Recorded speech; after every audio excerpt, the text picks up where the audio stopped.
Well, once again, it's another Friday and we're back talking with the leaders in sports, business and entertainment, talk about their journeys, all the great things that they've done along their journey in sport. And this week's no different. We've got a great Tiger himself in Jack Riewoldt. Now, Jack, when I had a look at your bio, you are putting together one hell of a Hall of Fame type bio, if I do say so myself. I know you're going to play it all down, but when you rattle this off, being a kid from Tasmania that comes over, that you're now a dual premiership player, which I think that one probably means the most to you. You got the Coleman medal, three-time Coleman medalist, three-time All-Australian, Jack Dyer medal, 9-time leading goal kicker at the Tigers, represented All-Stars, Ian Stewart medal. It's a pretty good bloody CV, mate. Yeah, thanks, Corey. It's it's obviously been all a part of the journey, and I've been lucky to win a few things, but as you mentioned right off the top there, nothing sort of compares with the two premierships in obviously over the last 3 years, which have been pretty successful for the Tigers. Yeah, pretty reasonable period. Now, one thing that I have noticed, mate, that I do admire about the way that you're going about it, that you really seem like you're utilising the time away from footy. How have you, with this enforced break, that you're probably doing all your planning, you're thinking going into 2020, I'm working out how we're going back to back, but instead you're throwing a massive curveball. But I've been a huge fan in terms of the way that it just seems like you've got a bit of a strategy and a plan for life after footy.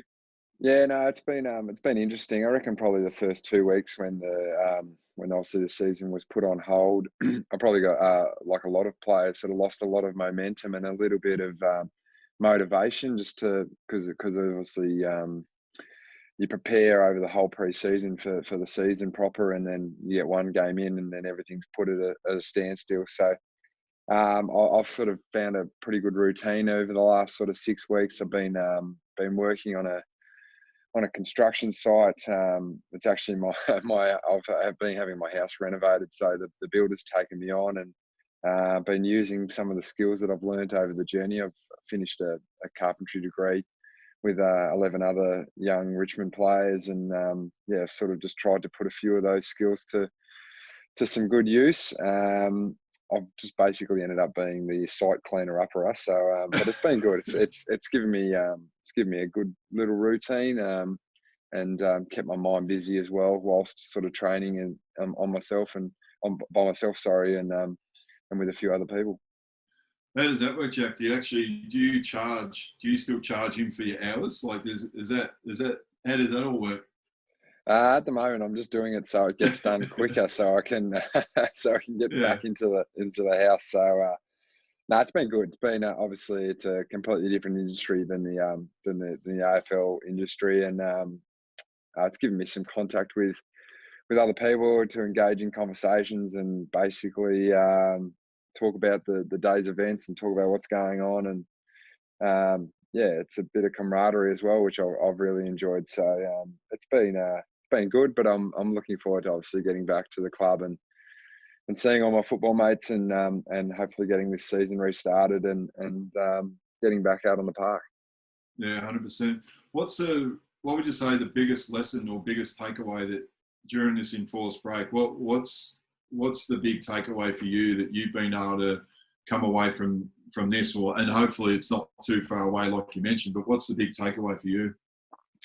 I think, look, like I'm no spring chicken, and I know that the end of my career is obviously closer than the start of my career, so it's probably given me a really good insight into what life looks like post footy. I've done a lot of sort of work in the media as well, and it's certainly a pathway that I'd love to go down post footy, because football's been a pretty big part of my life.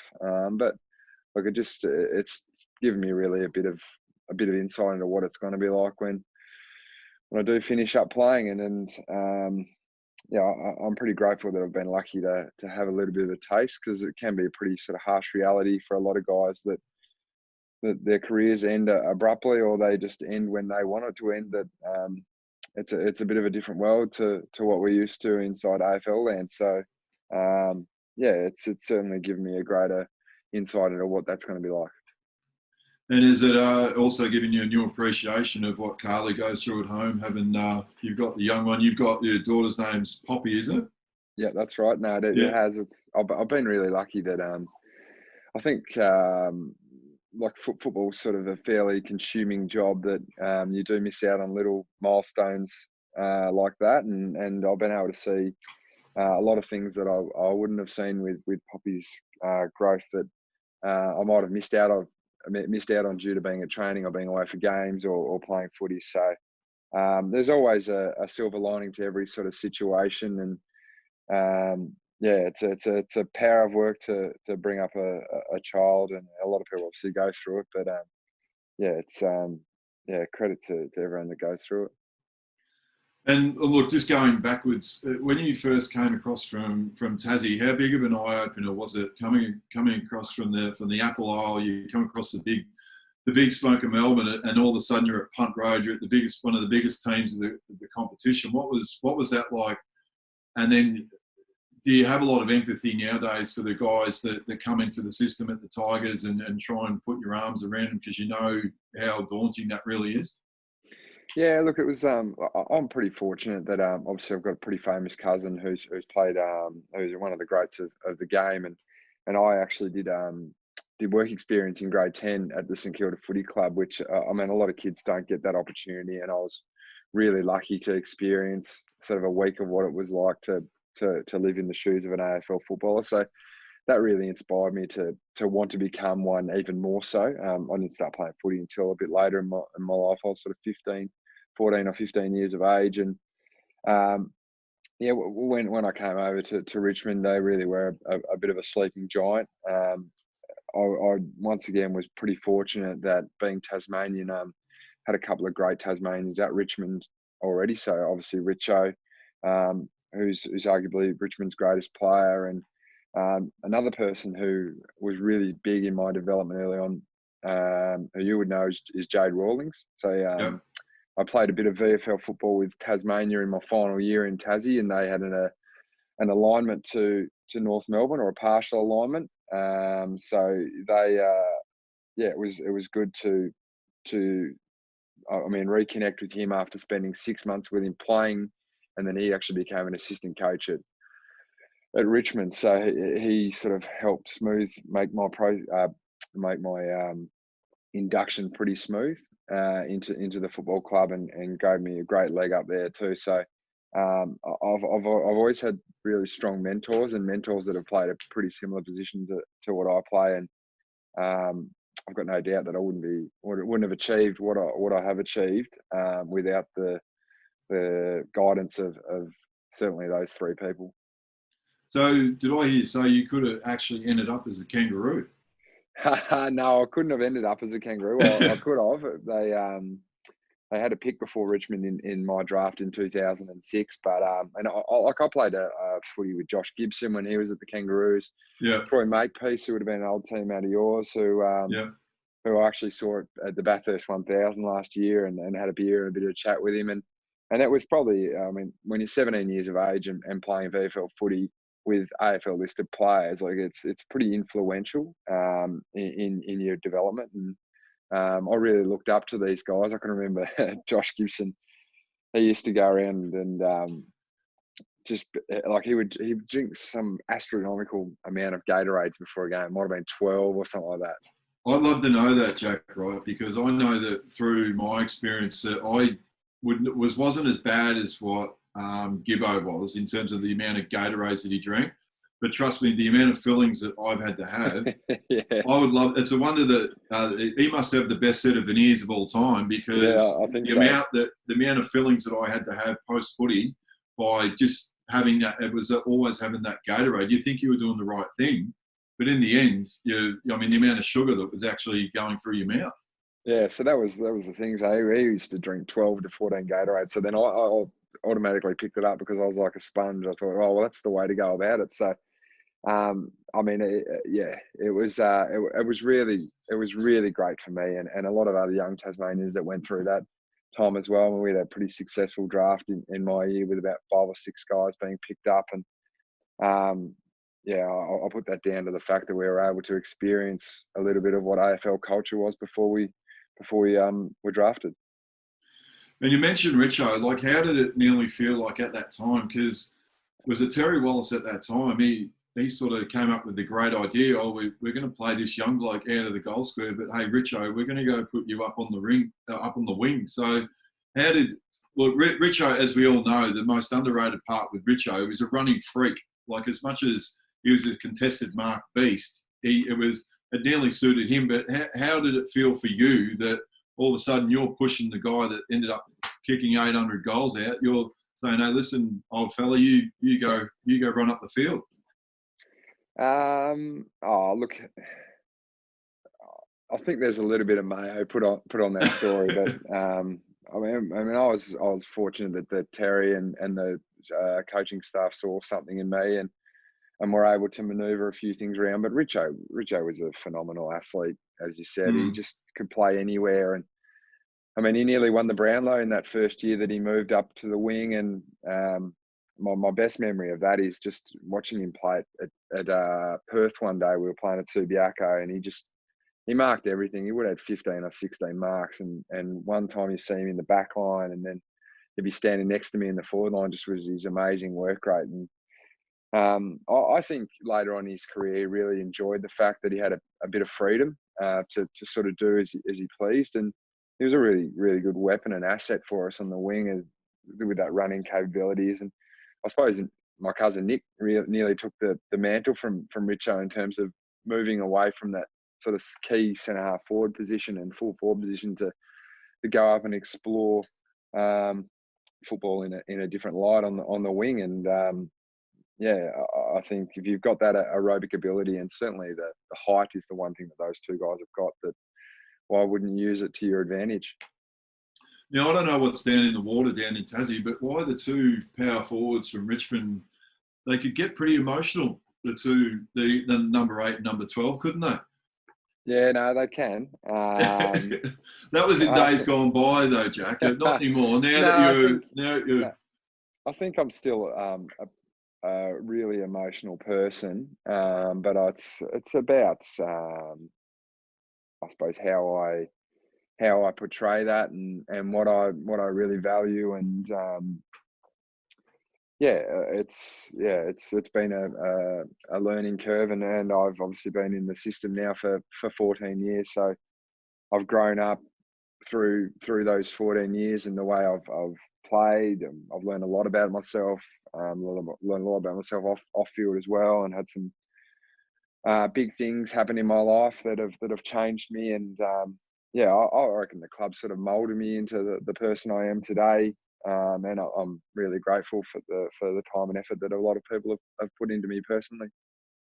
And then I remember there was a number of years back where you basically what was it, where you come up with that rule where you basically weren't going to talk to the media for the entire year, which even when I remember thinking at the time and only seeing a little bit about your personality, that is also probably not your personality. Like, your personality is, I mean, that you are engaging with people.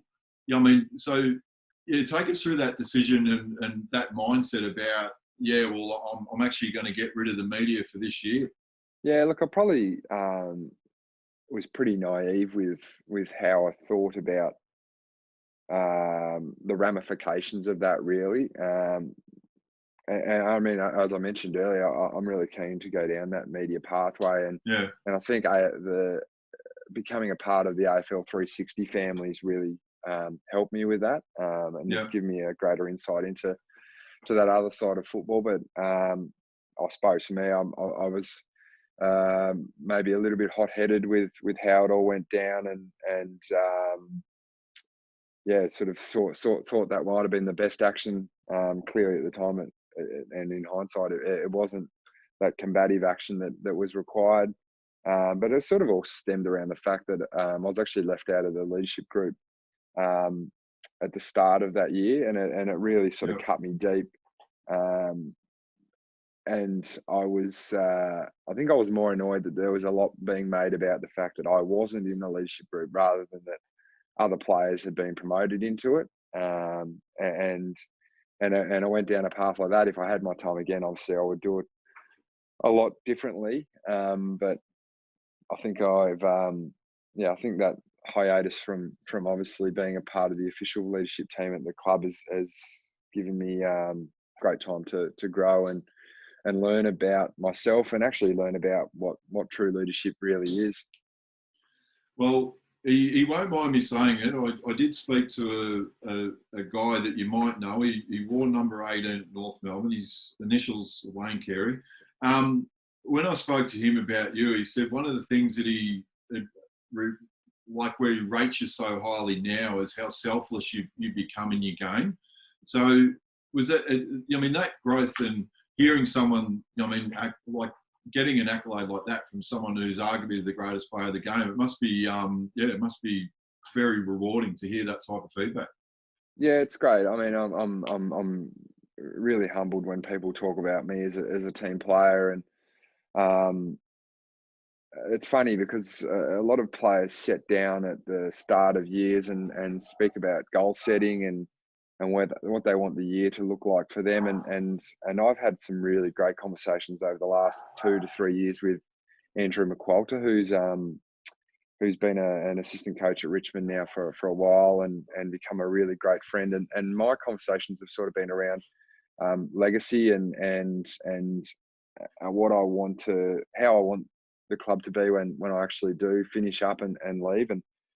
And my goal setting is based around like the development of guys under me. So obviously last year with the addition of Tommy Lynch, I've been really lucky to have a young key forward who's going to be and is a star of the game to try and mould him as well. So all these little projects that myself and Andrew spoke about and put together have really worked of recent years, and I like to think that I've had a little bit of an input on some guys' careers and help them maybe accelerate to become the players they want to be faster.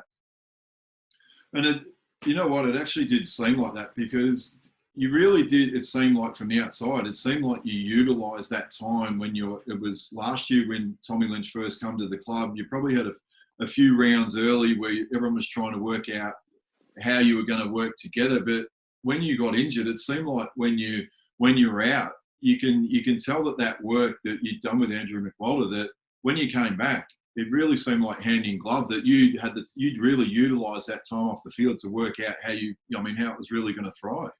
Yeah, and look, it was a bit of a sporadic start really, because Lynchy obviously didn't train with the main group for the majority of the summer, and then really it was sort of touch and go whether he was going to play round one. And I had a few little injury niggles last year, so missed maybe half the season. But we always had a great dialogue in terms of just talking about how we would go about things. And I think the worry for a lot of people when you get two guys that draw the footy in the same team is that you're going to end up colliding with each other, and is there going to be enough service? But the conversations that myself and Tom Dimmer and Minnie McKernan had were all about how can we make this work, and I feel like we've found a way that we can both really impact the game, and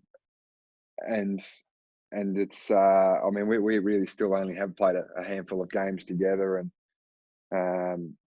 hopefully for Richmond supporters and for everyone involved, we can continue to build on that and keep building those parts around us as well. So, I mean, we don't know what it looks like this year, but whether another key forward / ruck gets involved, what it looks like for the smaller forwards too. So that's the most exciting thing for our group and for our development, is that we've got so many good little players that are looking to improve and ready to go, and hopefully we can all be those puzzle pieces that fit nicely together. Does it nearly seem like that you've now taken on the Richo role, and it's like Tommy Lynch has nearly seemed like he got your role a little bit? It's a little bit of sliding doors there. I can probably guarantee it is a bit, isn't it? I won't be going up to the wing.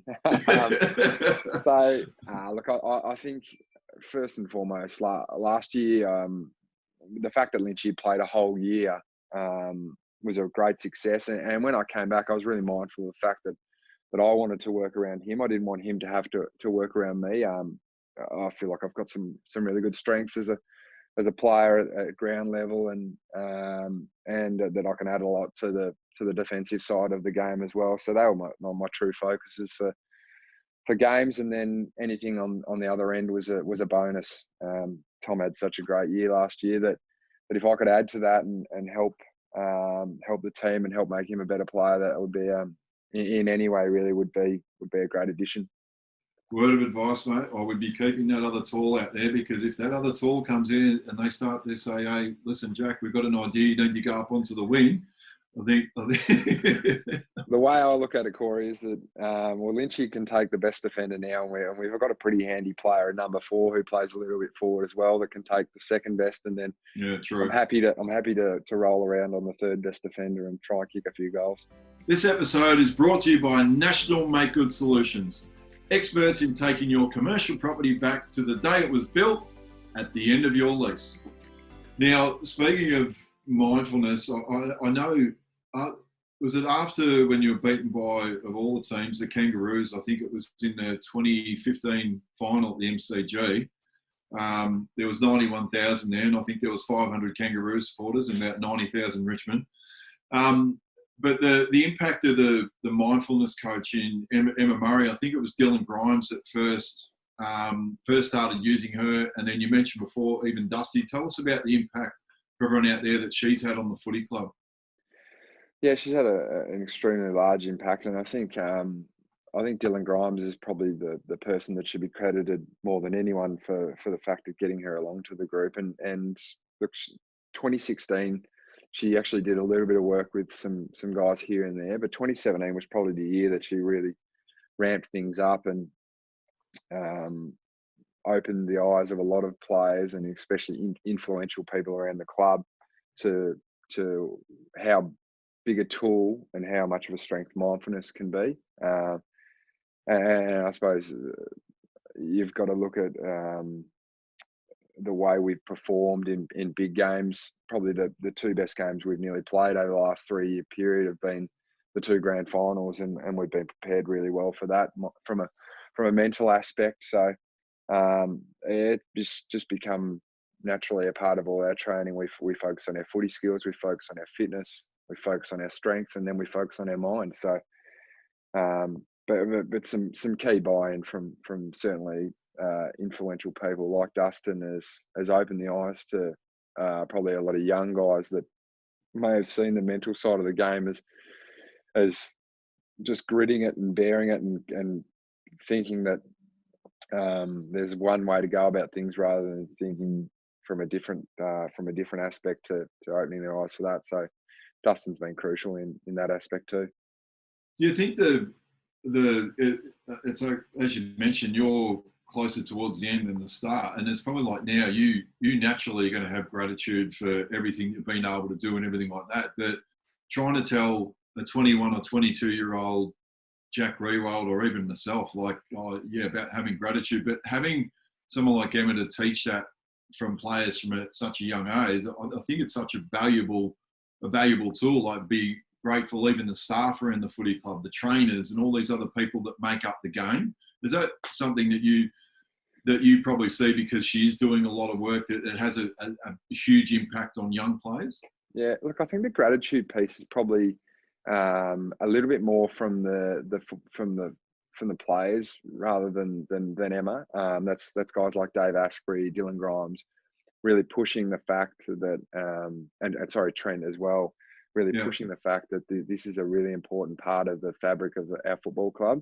The mindfulness stuff is, as you said, it's what it is just really accelerating guys to 150 game level without actually having to play the games of footy. So that when they do go out to perform, they're really confident about their abilities. They've got coping mechanisms and ways to not just have a bad quarter and then it turn into a bad game, but have a bad quarter and then bounce back.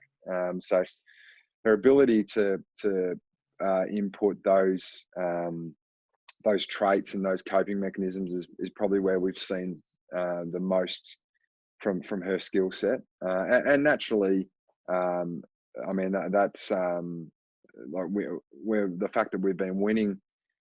Guys have been really conscious about the fact that we want to be humble and always hungry to perform, and that's been really player driven, and from a leadership point of view and from a coaching point of view, we're always on top of that and making sure that, one, the guys that we select to come to the club live by those values, and two, when they're there, we maintain them and make sure that we're doing the right thing by the brand and what is right.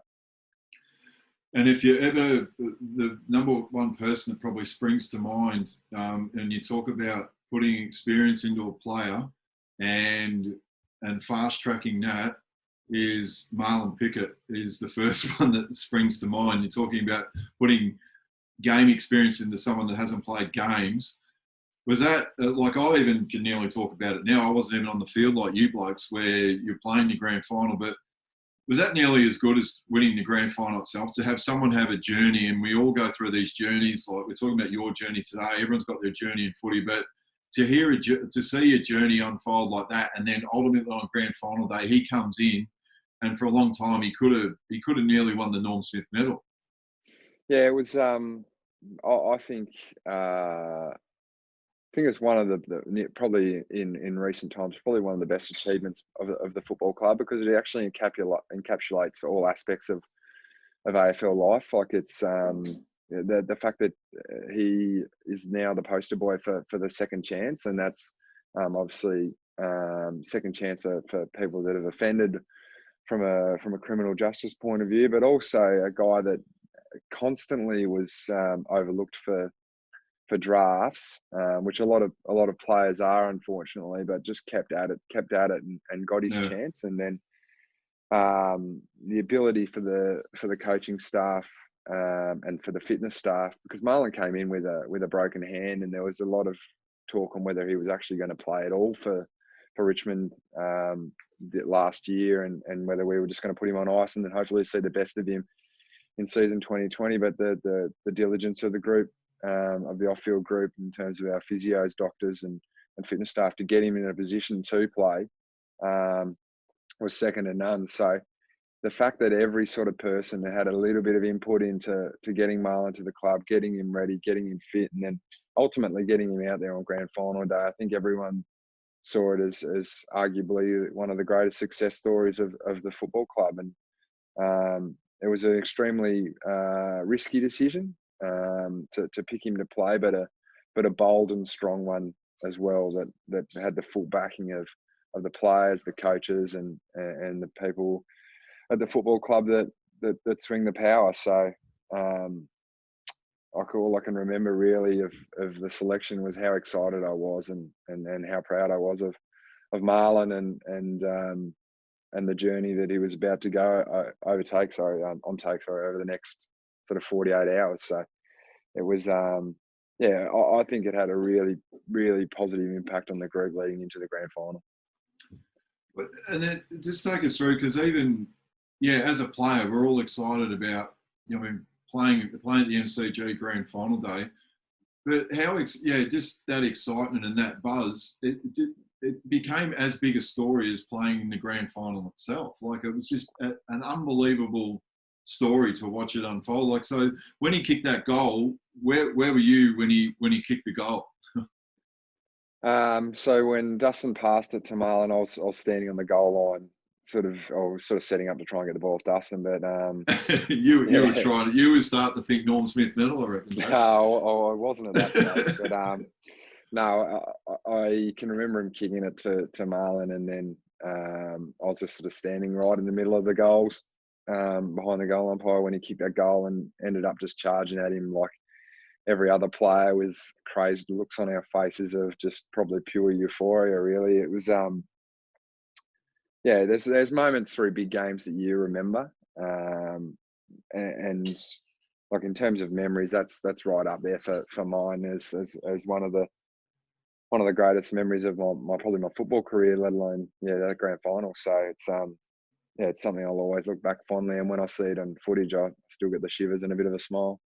Yeah. Oh, look, I mean, obviously, I don't even barrack for Richmond, but anytime I actually see that moment, it's I think when you think as a player, yeah, when you know the journey he's actually come to get there, and then to watch it unfold, and then on your first game on grand final day, to do the things he did was just remarkable. But when you speak of legacy, could you ever have imagined in your wildest dreams that, just say 6-7 years ago, where Richmond were getting kicked from pillar to post, but all of a sudden that must be the most gratifying thing in terms of, hey, other people now, the envy of our culture and people coming into our system is nearly getting to the point where it is a bit Hawthorn-like. It must be incredibly, rewarding that you nearly thought in that regard now. Yeah, it is. It's very humbling, and you're right. It's very rewarding when you do hear people speak about our culture.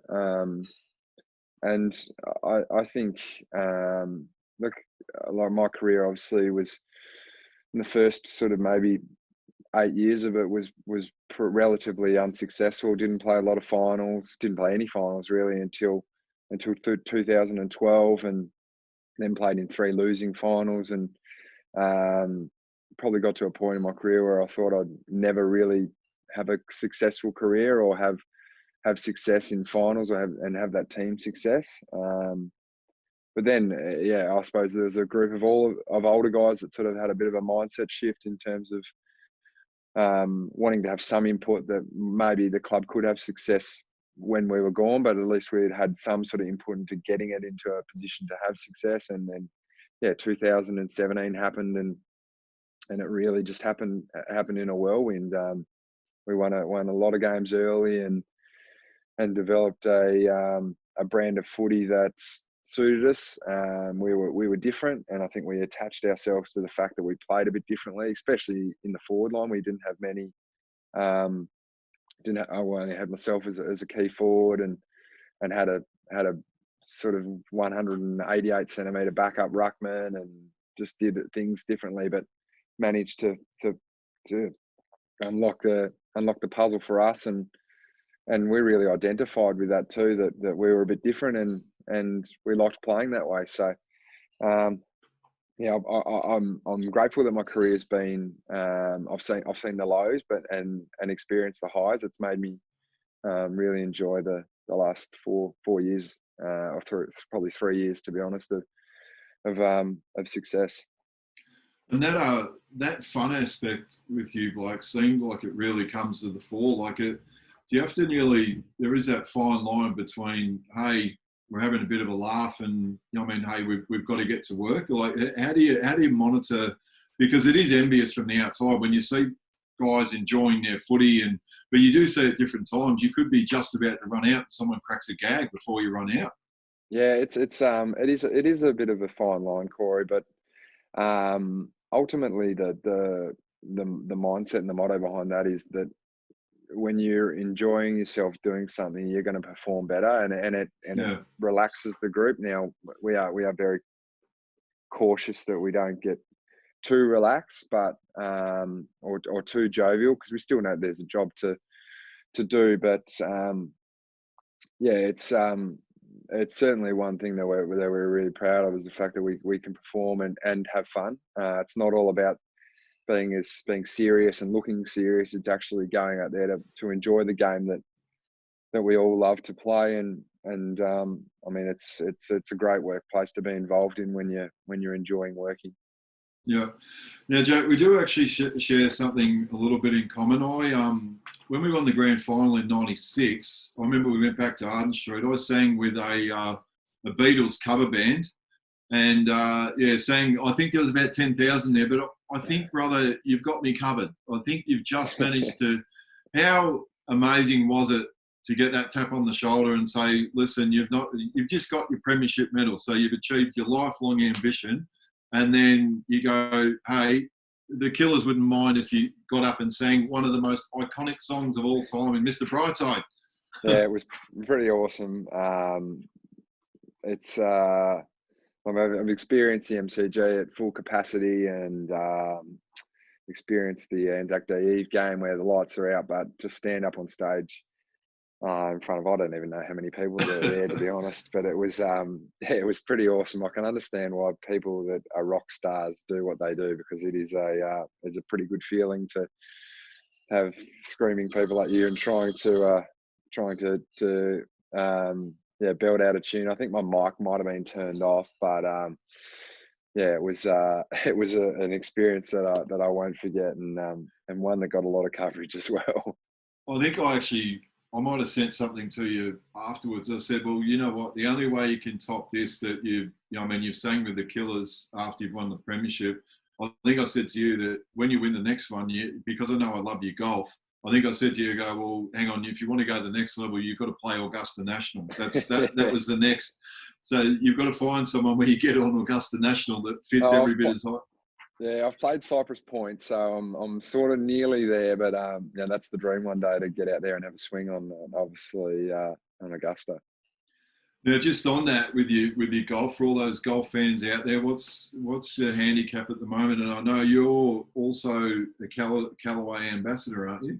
Yeah, no, I've been using the Callaway sticks for a while. They've got a great mob down there, and they look after me. They actually got me some Premiership wedges in 2017. Got the logo put on the back of the Mac Daddy wedges there, so that was pretty nice of them. And I've sort of used them, and I thought, no, I can't use these anymore. But no, that was pretty awesome. And no, my handicap at the moment's about 2. But if I went out to have a hit today, I'll be lucky to break 100. It's been a while since I've played, obviously, with the lockdown and Poppy coming along as well. So I'm looking forward to getting out and having a hit sometime soon. Yeah, I wouldn't have thought the conditions are real conducive to really want to get out there and play a lot of golf. And yes, when you've got other responsibilities, Jack, at home, it doesn't go down well that you're going to take off for 6 or 7 hours, I wouldn't have thought. Yeah, it's pretty cold down here in Melbourne at the moment. So I've got a bad habit of hitting them thin. And any golfer out there knows that if you hit a thin one in the cold weather, your fingers are rattling for the next sort of 3 or 4 holes. So I might wait till it starts to get a little bit warmer before I head back out onto the links. Yes, they are. Now speaking of legacies, you must be, I think, between you and Nick, the legacy that you're leaving in terms of the Maddies game. Like you do a lot of great things in footy. Done all the things you've done, but I think that must rank up there as to do that as an annual event in honour of her must be incredibly, incredibly rewarding. Yeah, look, it is. It's it's obviously something that we couldn't do by ourselves. We've got an amazing amount of support, and we have since day dot. Really, it's been awesome. That and really, I suppose it just fills me with pride, the amount of support that we've received from the AFL industry and fans in general, just to come along, obviously, to the Maddies game for one, but then to donate. Players to be a part of it, other teams getting involved as well, and other stars of the competition just helping us with what we've done. And I think for us, it gives us the family. It gives us a great outlet to put our energy into. And because when you do lose someone, obviously, so young, that you have different ways of grieving. And for myself, and I think Nick as well, that the ability to continue to try and push her legacy and the values that Maddie lived her life by, and right to the end as well, with obviously fighting and doing the best she could in obviously trying circumstances. It's been really good for us and really healthy for us to do it as well. So look, we will continue to obviously do Maddie's match and push as hard as possible for people that are in situations that, like Madeline found herself in, with aplastic anemia and other bone marrow failure syndromes, and hopefully we can one day not have a Maddie's match or have a Maddie's match, and rather than asking for funds for a cure or looking for that cure, or actually celebrating the fact that we found it and that we are making a bigger difference to people's lives. And look, it's fantastic even to watch it from the outside. The way that you guys have, have really honoured her life, and the ongoing commitment that you guys make to it. I think it's been absolutely fantastic. I think on behalf of all the footy community, you boys have done an absolutely ripping job for you and your family. But now going back to play, what will be the thing that you used to despise that you'll be glad to enjoy when you get back? So you think of all the stuff that you put up with in football. What is the thing you go, you know what, I'd even put up with that right now to be back playing? Look, I'm not a massive fan of running, but I've actually come around to it a little bit over the last 6 weeks. I've enjoyed getting out, but sometimes a bit of the team meetings can get to me. I can get a bit meetinged out, but I'm looking forward to just getting back there. And they're the sort of places where you can learn and teach, probably teach from my point of view more. So I'm looking forward to getting back to just putting a bit more knowledge out there and hopefully setting us up again for another chance in 2020. Yeah, exactly right. Now, post-footy, we touched on it before. You've well and truly started that process. So what's it start to look like? I know, look, our major sponsor of this show that helped puts it all together is National Make Good Solutions. A good friend of yours, Joel Jacobs, helped us connect us. So how did you have the fortune or misfortune of knowing the big fella? Big Bird. No, he.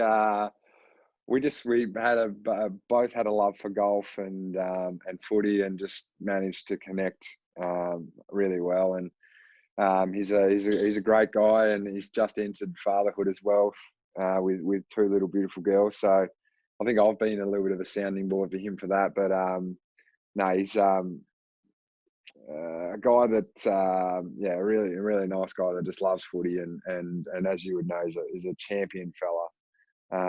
But I certainly won't be working for him for his company. I can tell you that right now. Don't say that, Jack. He's through our sponsors. He makes them work too hard. One of my best mates does a few projects for him as well, and I know how hard he makes blokes work. So I'll give them a miss. But if you want to use them, they'll get your job done pretty quickly. I can tell you that. But funnily enough, Brendan Lade, who's a good mate of mine too, you might have played a bit of footy against. Yeah, I played against Lade. Yep. He's done a bit of work for National Make Good Solutions too. So he's another one of our mates that gets in there. But I think that's just sort of probably sums the world up at the moment, is that guys losing their jobs and being put off people being put off, at work, and Joel managed to take Lady on for a little bit, and other guys as well. Mate, actually looked after my brother as well to go and work for him too. So